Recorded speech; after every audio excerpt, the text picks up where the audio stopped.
লঙ্কাটা আমার কর্তা মাসে 100 এনেছে 20 টাকা দিয়ে। 100 লঙ্কা 20 টাকা, তার মানে 200 টাকা কেজি। আর আমি এনেছি এটা 20 টাকা দিয়ে 250 বিকেলবেলা। আর এটা সকালের বাজার।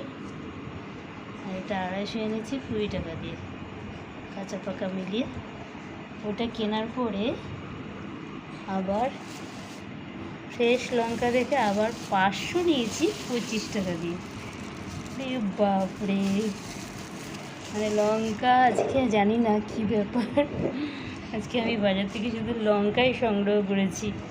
তাহলে 20 টাকা 250, এটা আমি কিনেছি, এটা আমার বর কিনেছে সকালবেলা 120 টাকা। আর এইটা এনেছি 525 টাকা দিয়ে। প্রায়। আর এই লঙ্কাগুলো দেখো, যেমনি দেখতে মনে হচ্ছে খুব ঝাল হবে, মোটা মোটা। তো 1 মাসের লঙ্কা কিনে নিয়ে চলে এসেছি। আর অন্যান্য বাজারও এনেছি, টমেটো, করলা, কচু, এসব সব এনেছি। কিন্তু লঙ্কা আজকের স্পেশাল একদম, মানে এত লঙ্কা আমি কোনোদিন কিনিনি। অথচ সকালবেলা 200 টাকা কেজি লঙ্কা শুনে আমি মানে অবাক হয়ে গেছিলাম। তো যাই হোক, 1 মাস যাবে মনে হচ্ছে, জানি না ফ্রিজে এতদিন রাখতে পারবো কি না।